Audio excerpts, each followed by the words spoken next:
Hey Bible lovers, I'm Tim Nichols and I'm here to bring you your Nichols Worth, and today from Zondervan we have the New King James Thompson Chain Reference Bible. This is the edition I've been waiting on. This was the edition that I could not wait to see. I'm excited about it. I love the New King James. As you know, it is my top translation. I'll put my top 5 translation video on the end screen, but I'm really looking forward to this. They have these in several different cover options, so no matter your budget, you can get a TCR. They have them all the way from premium leather goatskin, one step down, to a calfskin, which has some premium options.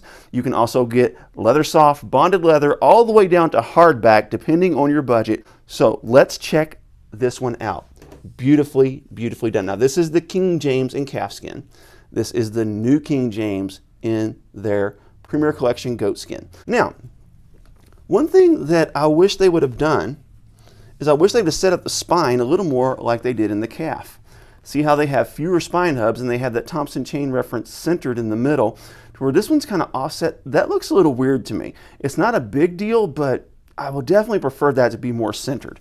But with Premier Collections, generally speaking, you're going to have 1, 2, 3, 4, 5 raised spine hubs. You're going to have the name of the publisher and the translation and the type of Bible stamped in. It's not stamped in real deep, so it's a little bit concerning to me that could possibly rub off. But with the spine hubs on there, that is generally going to protect it. This goatskin is always nice and soft, really just pliable and floppy. Now, this is a big Bible, so floppy may not be a benefit to you. As a matter of fact, let's go ahead and test this thing out. You can see, okay, that is going to be a floppy Bible, especially for a big one. This is going to work best on a desk. But when you get to the liner, this is a cowhide liner. It has perimeter gilding all the way around. Look at those corners.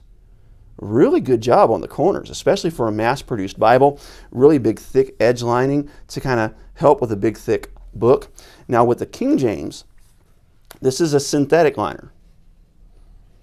It's calfskin cover, and the edge lining is just a little bit more narrow. But when you open them both, check this out. Both of them have some art gilding. And again, you can get this in the New King James as well. Every time they make a Thompson Chain Reference Bible, you're always going to have several cover options to meet your economic needs. Another thing about the premium goatskin that you're going to notice is it has a little more yap. Check out that overhead view on this one versus this one. You can see it's a little bit tighter. That's because this has a little bit more of a friendly yap on it to kind of protect that gilding. This is going to have the New King James Comfort Print in the 9.5 font on the 36 GSM Premium Bible paper. Now, to the naked eye, there's not a huge amount of difference, but there is a little bit more opacity and a little bit less ghosting. And also, even though this is the King James and the New King James, so this is going to have a higher word count, this is still significantly thicker because of that paper as well. That 36 GSM paper is going to make the Bible quite a bit thicker. It's going to make it quite a bit heavier.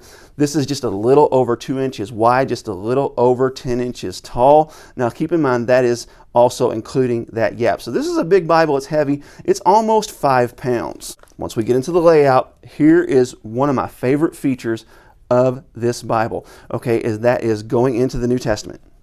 And when you get into the New Testament and you get into the words of Jesus, some of you are going to absolutely love this. The words of Christ are not in red, but this is only in the premium edition. The non-premium editions, to include the calfskin, which is almost premium, is going to have those words of Christ in red. So if you want a black letter edition, that is one area where you're going to have to bite the bullet and pay the price because it's only in the premium one. Now, if you don't mind red letters, you can save all sorts of money. One thing to point out about this liner is if you take a real close look, in order to kind of save cost, they split those liners. And that kind of lets you use remnant pieces. Now with the Thompson Chain Reference Bible, I haven't really talked a lot about how it functions. I'll put a video where I talk about that in the end screen. I'm also going to put Randy Brown's videos where he breaks down the TCR and shows you all of the ins and outs of it, because no one can do it better than him. I'm not even going to try. Really what I want to do is just kind of show you the differences. I've reviewed the TCR before, so you can check those videos out as well. But they do have your references on the outer column and the inner column. They are numbered. There's an arrow that lets you know when the chain starts, and there's a square to let you know when the chain ends. It takes on all sorts of different topics. When you get to the back, let's get to the end of the book of Revelation.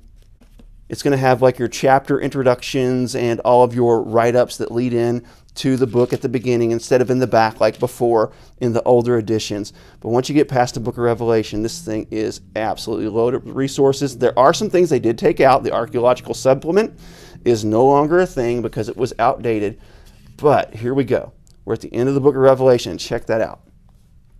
That's how much referencing resources you have left over at the end of this Bible. And they put the ISBN number on the liner in their premium editions. That is because they're able to print this gilt line in there, so it doesn't cost them extra to go ahead and print that there, so it spares that cover. So there you have sort of what's available from Zondervan with the Thompson Chain Reference Bible. So far they have reached the NIV, the KJV, and now the NKJV. Upcoming still is the NASB 77, I believe, and the ESV. We don't have dates on those yet, but I'm sure there's some people that are pretty excited about them, and I'm looking forward to them as well. God bless you. Keep calm. Jesus on. This is your Nicholas Worth.